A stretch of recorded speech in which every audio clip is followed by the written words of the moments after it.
पागल बन जाऊंगी।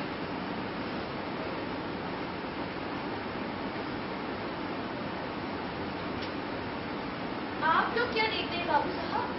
ये लोग तो पागल है, पागल, एकदम असली पागल। देखिए देखिए ना क्या किया। वैसे पागल होने के अपने ही होते हैं। पागल आदमी समाज में दूर भाग में आ जाता है। उसकी बातों का, उसकी हरकतों का कोई बुरा ही नहीं मानता। समाज में उसकी क्रियाकलापों को कोई अहमियत नहीं देता। वैसे साम्यवादी देशों में पागलपन की इसी स्थिति का प्रयोग प्रशासन के विरोधियों को धराशायी करने के लिए किया गया। जिन लोगों को साम्यवादी देशों में प्रशासन के लिए खट्टा समझा गया, उन्हें पागल करार कर पागल खाने में डाल दिया। वैसे अपने देश में ऐसी कोई स्थिति नहीं।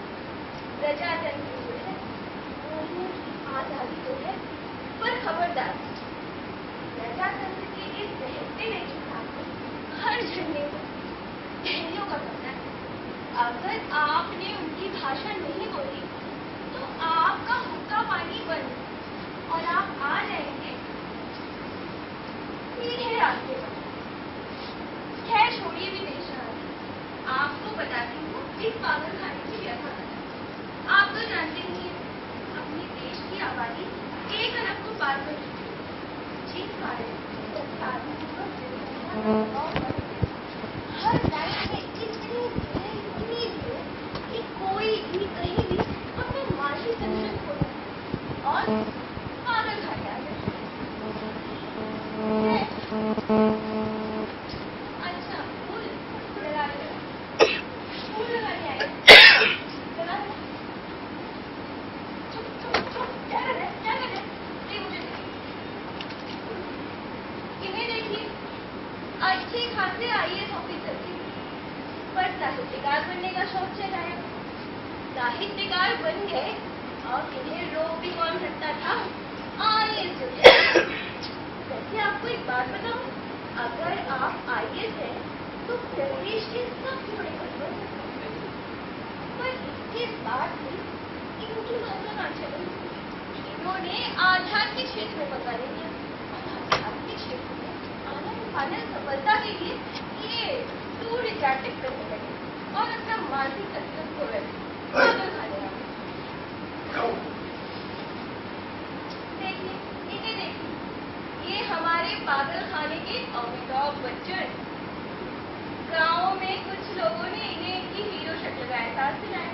फिर क्या था? लटक गए, मुंबई चले आए, हीरो बन गए।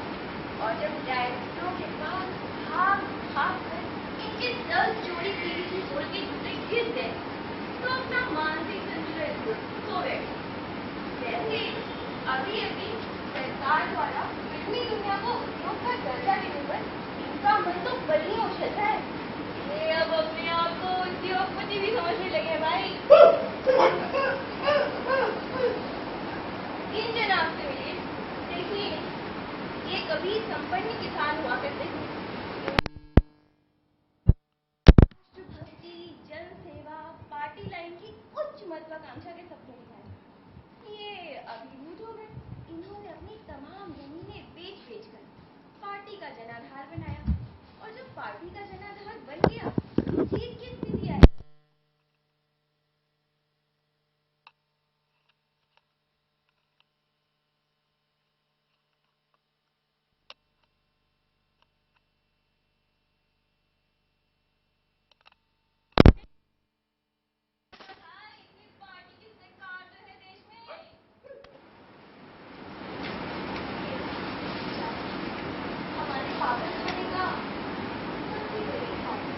एमए गोल्ड मेडलिस्ट है, शादी को मछुआरा है।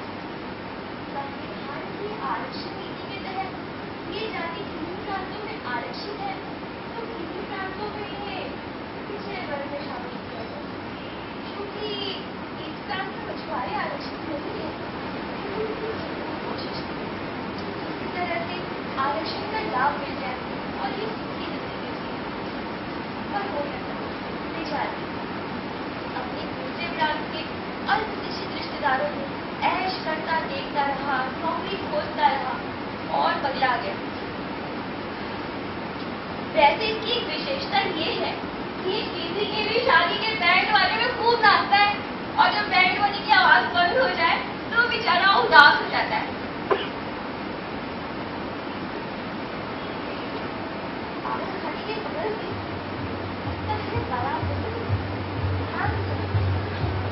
आप इसका नाच देखिएगा, आप देखिएगा। अब आप लोग ही संभालिए, मैं दूसरे की भाई दूसरे लोग की संभाली गई।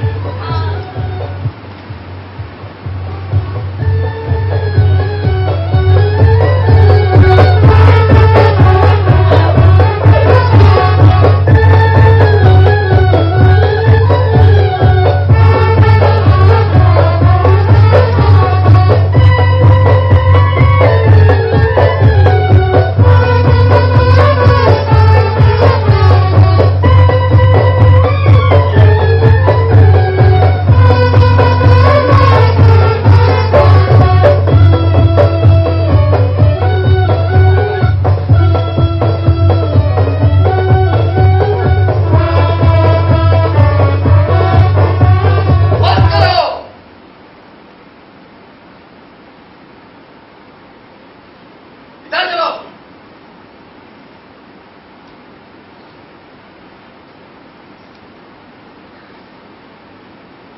दीपक सुंदर देख के चली मरत पतंग, पड़ी लहर जो विषय की, जलत न मोर तन मन लज्जा ना करे, काम बाण उत्साह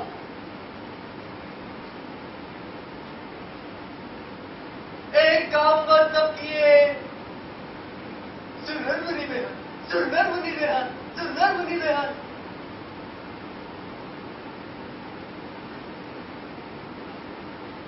छटपटाते क्यों हो, घबराए क्यों हो, नैन के बंधन पड़े महंगे पड़ेंगे, खींच लो कारा यदि मायावी प्रकृति का।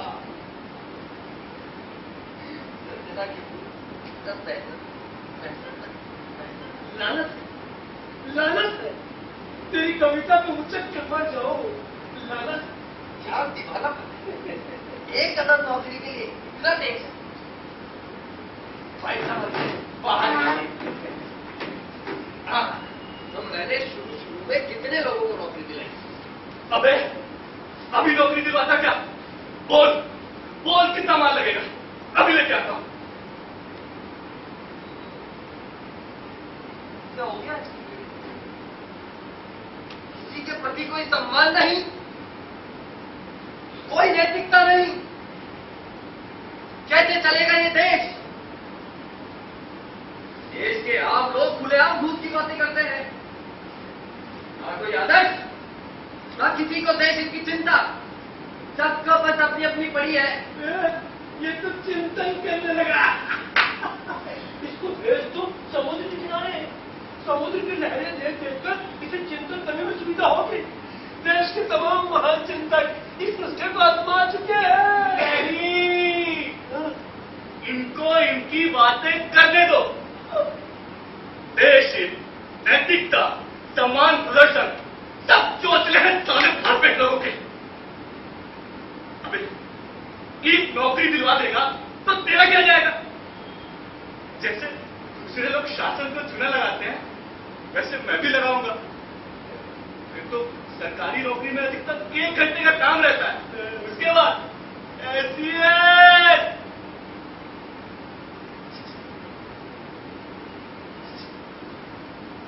मार दूंगा, चाहे घर पर बेच दूं, तुझे इससे क्या? बेइज्जती करना है और माल के बदले मेरा ईमान खरीदना चाहता है। बोल, चिल्लाता क्या है भाई? इस देश में हर आदमी अपने हिस्से का भारत बेच रहा है। अच्छा है, काम होने के बाद पैसा दिया जाता है।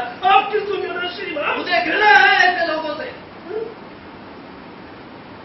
जिनमें शील नहीं, सौहार्द नहीं, दूसरों को सम्मान देने की आदत नहीं, इस देश का समाज तुलसी के रामचरित मानस को पढ़ता नहीं, उससे प्रेरणा नहीं लेता, बल्कि मानस के गुटकों को लाल कपड़े में बांधकर अगरबत्ती दिखाता है।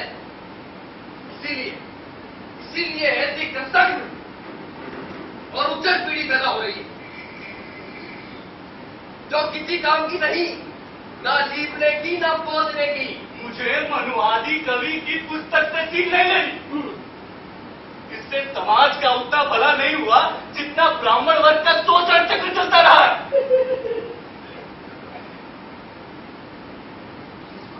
हाँ प्रभावित था। हाँ और साले तू अम्बेडकरवादी है या हिंदू का कार्यकर्ता? और अंकल, वैचारिक मतभेद को मारो गोली। आई ऐसा हूं।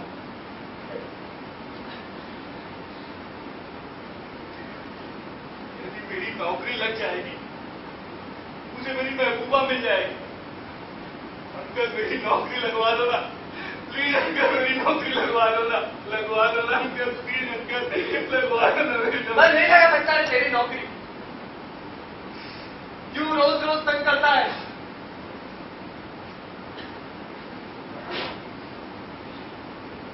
आज राजधानियों में निगमों तक में एक चपरासी के पद के विरुद्ध 75 चपरासी भर्ती की जा चुके हैं।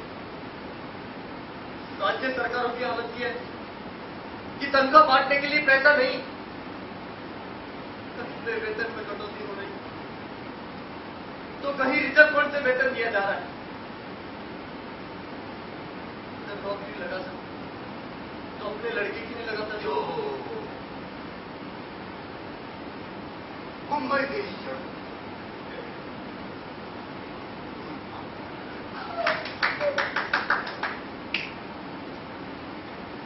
वैसे हमारी रामबाड़ी आज देश का हर साहित्यकार अपने मोटे सिक्के को मुंबई चुकाता है। अक्सर साहित्यकारों के अमीर हमेश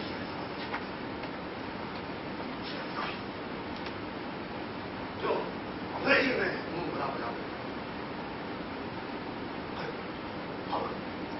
please leave your photograph and it's your call. आपको हर बिल्डिंग कैंप में नजर आ जाए। और वैसे ये ठीक है, बढ़ती हुई जनसंख्या के बावजूद जो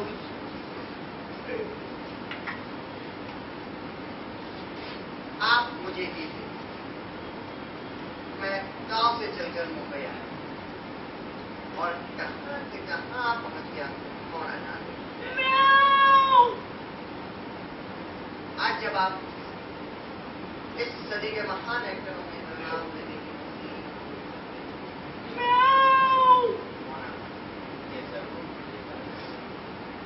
तो मैं खुदाए मां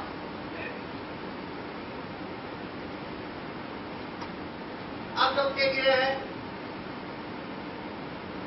कि आजकल फिल्म यूनिट गांव में शूटिंग कर रही है। ये पैसा बचाने के लिए नहीं की जा रही है मेरे भाई, ना ना, और ना एक फ्रेश शॉट के लिए की जा रही है, बल्कि इसके पीछे मेरे जैसे लोगों की प्रेरणाएं काम कर रहे हैं मेरे भाई, मेरे जैसे लोगों की प्रेरणाएं काम कर रहे हैं।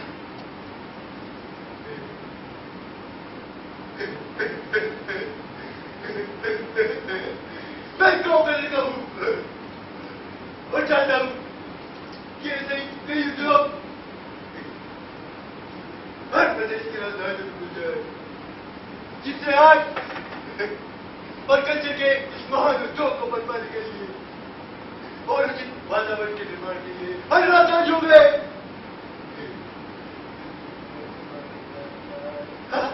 तीनों डर गए। चमाने के बाद है आप देखेंगे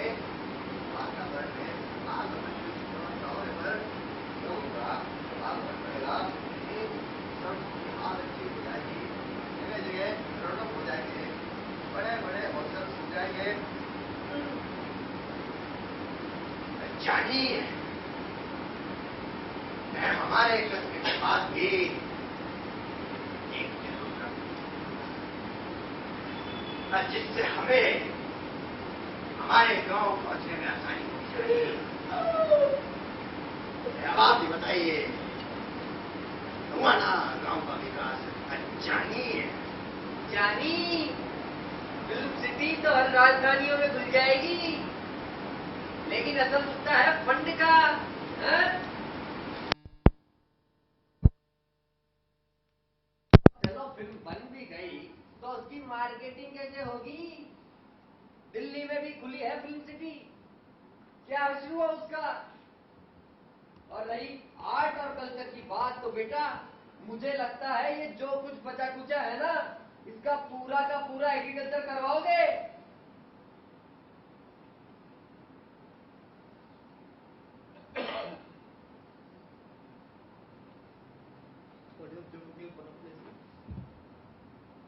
पैसों का समान वितरण बढ़ता है, अमीर और ज्यादा अमीर होता जाता है, गरीब और ज्यादा गरीब होता जाता है। और परिणाम जानना चाहोगे बच्चों? तो क्या मुंबई के बाजार में चंद नोटों की गड्डियों में कौवाले नहीं उठता? हीरो भाई, इसको छोड़ो, इसकी तो मति भ्रष्ट हो गई है। ये आपकी कदर क्या जाने। असल में ये सटिया गया, इसीलिए कुछ भी बक करता रहता है। मुझे बताओ क्या फिल्मों में मुझे एक चांस मिल जाएगा? मैंने भी स्कूल में खूब ड्रामे किए, अवार्ड भी है मेरे पास, देखोगे? दिखाइए दिखाइए। चलो, ये तो बहुत खूबसूरत रहा।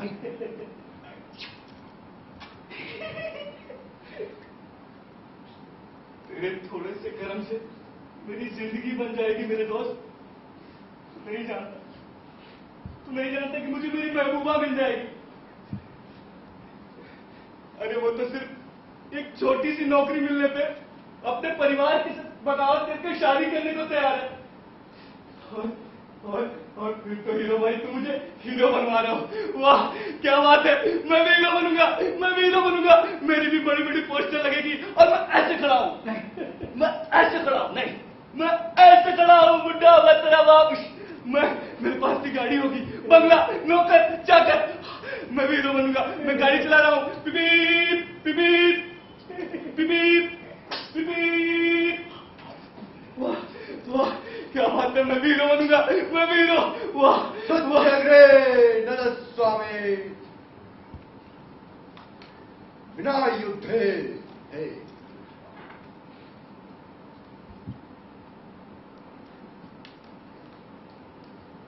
हमारे इंडस्ट्री का नियम है मेरे लाल, बिना संघर्ष के यहां कुछ नहीं मिलता, चाहे स्वयं कृष्ण भगवान भी क्यों ना है।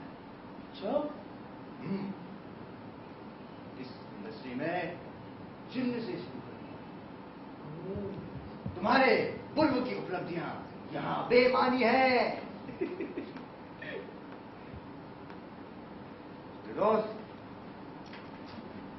चाहे तुम अपने गांव के कितने ही बड़े तुरंखा क्यों ना, 10-15 साल में जाकर कहीं कुछ बात बनती है। 10-15 साल? हाँ, संघर्ष करते करते तबीयत बनने हाँ।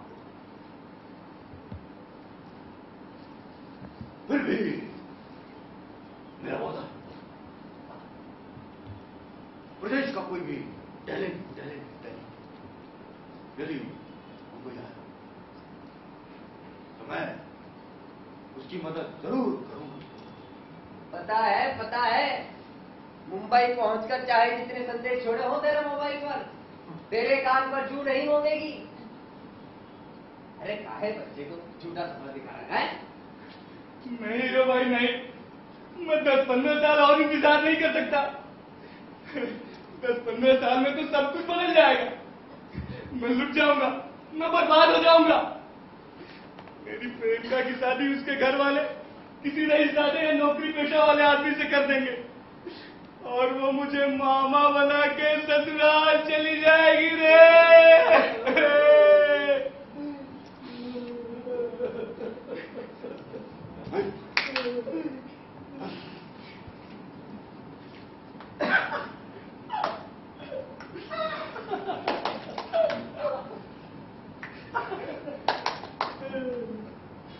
अबे इतनी जल्दी तो कुछ नहीं हो सकता मैन। तुम तो हथेली में तुरंत सरसों बनना चाहते हो। ये काम सिर्फ राजनीति कर सकती है, करना चाहिए। देखते हो कि नहीं, चपरासियों की हैसियत वाले अल्प शिक्षित लोग रातों रात मंत्री बन जाते। IAS अधिकारी भी सर से नीचे बात नहीं करते। संविधान के एक संरक्षण में दुनिया बदल जाती है, करना चाहिए। और कोई जरूरी नहीं कि चुनाव जीता ही जाए। अगर कुछ नहीं कर सकता तो नेताजी को बोलकर वोट का बन जाए। एक तमाशा समझो नेताजी मुझे भी फिल्म सेंसर बोर्ड का अध्यक्ष बनवा दीजिए ना, प्लीज नेताजी, बनवा दीजिए ना। नहीं, बिल्कुल नहीं। जिन सज्जनों ने पूर्व में अनुमति दी, कृपया उन्हें नहीं और कर सकता। ये पत्रकार वार्ता का समय है, पत्रकार को भेजो। क्या था? अब इनके लिए पत्रकार की भूमिका भी मुझे ही निभानी पड़ेगी। Hello, what will be? Hello. जी सर, कहिए। हमें अपने देश को नई सहस्त्राब्दी में विश्व गुरु के सम्मान में पुनः प्रतिष्ठित कर। आपको मालूम है, भारत पूर्व में विश्व गुरु था। भारत का विस्तार काबुल से लेकर बर्मा तक फैला हुआ था, और वही अखंड भारत हमारा लक्ष्य होना चाहिए। और यह लक्ष्य हम युद्ध से नहीं, शांति से चाहिए। लोगों में सद्भाव हो, प्राणियों के प्रति दया हो, और हमें यह लक्ष्य मिल जाए। जब तक ये लक्ष्य हमें नहीं मिल जाता, कृपया आप हमें ही कुर्सी में बैठाते रहे, बस, और कुछ नहीं चाहिए, सिर्फ कुर्सी। वैसे सर, आपने मंत्री सर का सफर कैसे पूरा किया? ये सब ईश्वर की मर्जी है और मेरी राजनीति।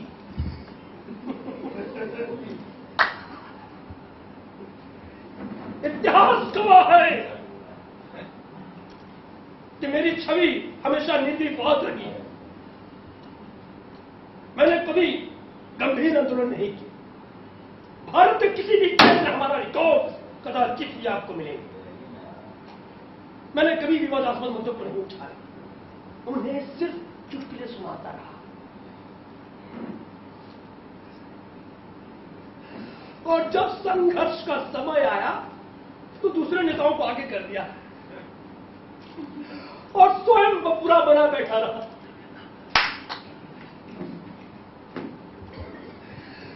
मैं अपनी निर्विवाद छवि के कारण पहले पार्टी का मुकुट बना,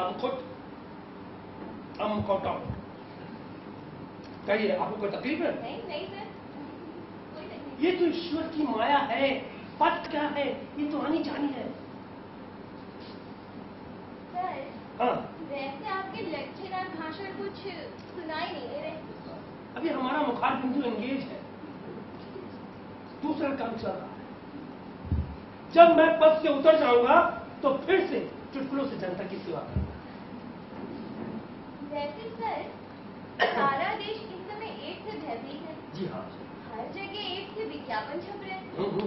इस पर आपकी कोई टिप्पणी नहीं आ रही है, जबकि 1,125,000 करोड़ के कर्ज का समझौता विश्व बैंक से आपने ही किया है। देखिए मैडम, मैंने आपसे पहले ही कहा,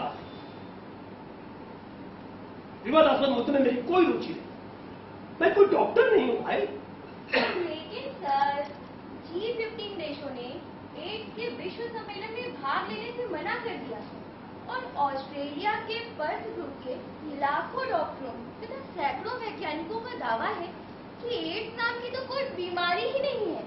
ये सिर्फ मल्टीनेशनल कंपनियों की दवाई बेचने की स्कीम है और गरीब देशों को लूटने का गोरख धंधा है। फिर आपने ये कर क्यों लिया सर? देखिए बताइए ना। देखिए, आपको सब कुछ पता है तो आप यहाँ क्या कर रही है? वो क्या है ना सर कि मैं मैट्रिक पास हूँ, मैट्रिक। अच्छा, और जब कहीं काम में ही मिला तो यहाँ चलिए आप लोगों की सेवा करने और उसका अखबार भी तो पढ़ लेती हूँ। मुफ्त में अखबार पढ़ती हैं और आपको नहीं मालूम कि हमारी सरकार खिचड़ी है? लोगों के व्यक्तिगत स्वार्थ तथा विश्व बैंक के दबाव में अपने निर्णय नहीं लेते। मैडम, आप एक काम कर लीजिए, एड्स के प्रचार में एक विज्ञापन फिल्म होना चाहिए। कर्ज भारत ने जरूर लिया है पर उसका पूरा खर्च ब्रिटेन की वर्ल्ड हेल्थ ऑर्गेनाइजेशन कर रही है। मैं वर्ल्ड हेल्थ ऑर्गेनाइजेशन के अधिकारी को बोल दूंगा।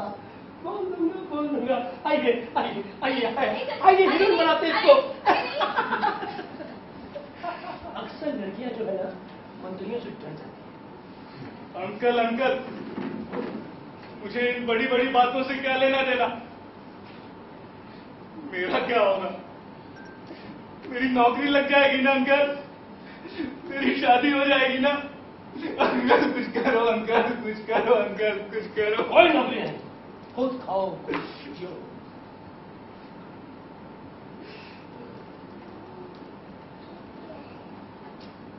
मंत्री महोदय, आपके हाथों में इस देश का नेतृत्व है। जी हाँ, आखिर आप ही बताइए, इस देश की युवा पीढ़ी अपनी मूलभूत आवश्यकताओं के लिए कब तक दर दर भटकती रहेगी? आखिर कब तक? महोदय, परिस्थितियां सचमुच कठिन है, फिर भी हम हर संभव कोशिश कर रहे हैं कि इस विपरीत से उबर जाए। और जब तक हम इस देश को ठीक करने की कोशिश कर रहे हैं, आप इस पीढ़ी से कहिए कि अपनी भावनाओं पर दम खाए, खाना कम खाए। साले, अरे भाई, इस छोकरी ने तो नौकरी के लिए आंदोलन खड़ा कर रखा है। इसकी व्यक्तिगत समस्या क्या खास समस्या है जिस पर हम विचार करें? जाइए जाइए, अभी हमारा भोजनावकाश का समय हो रहा है, जाइए आगे से। साले, हमारे ही ऑटो से नेता बना है और हमें ही कुत्ते की तरह दूध काटता है। मारो साले को, मारो।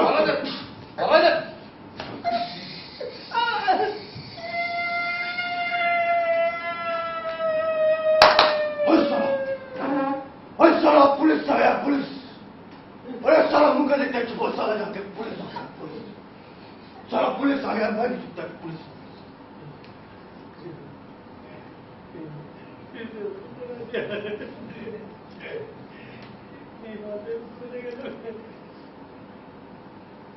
पुलिस नहीं आई, इसने हमें बेवकूफ बनाया है। क्यों नेताजी, इसकी व्यक्तिगत समस्या राष्ट्रीय समस्या हो गई ना?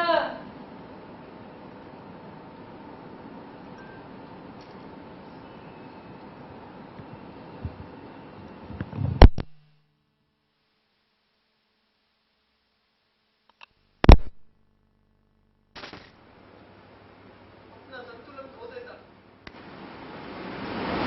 या गलत रास्तों पर चला जाता है, या फिर आतंकवादी बन जाता है।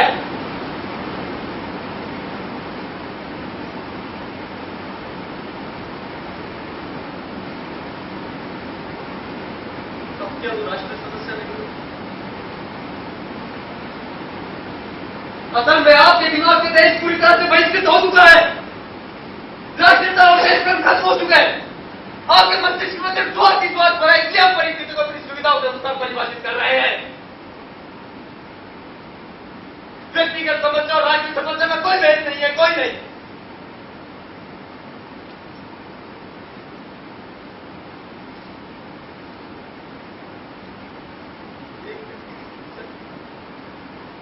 राष्ट्रीय समस्या नहीं होती, लेकिन बहुत से व्यक्तियों की समस्या तो राष्ट्रीय समस्या है। आखिर एक एक एक व्यक्ति से मिलकर के देश बनाना, देश सारा देश भारत सारे जहां से दोस्ता हमारा हमारा सारे जहां से अच्छा। हम बुलबुले नैर की ये दिल सितारा हमारा हमारा सारे